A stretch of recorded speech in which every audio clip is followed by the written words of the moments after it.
విస్తరి ముందేసి పస్తులు పెట్టావే, తీపి వస్తువు చుట్టూ తిరిగే ఈగను చేశావే.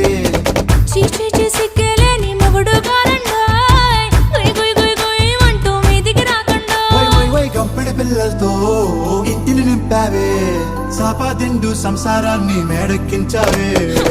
ఇరుగు పొరుగు ముందు సరసాలొద్దండోయ్, గట్టి పడుకోరే కుక్కలాగా మీ వాళ్ళు, ఏం చేస్తాం ఎక్కేస్తాం ఇట్టాగే డాబాలు. పెళ్ళయి సన్నాళ్ళే అయినా కానీ మాస్తారు, తగ్గేదే లేదంటూ నా కొంగనికే పడుతుంటారు. హే గోదారి గట్టు మీద రామసలకావే,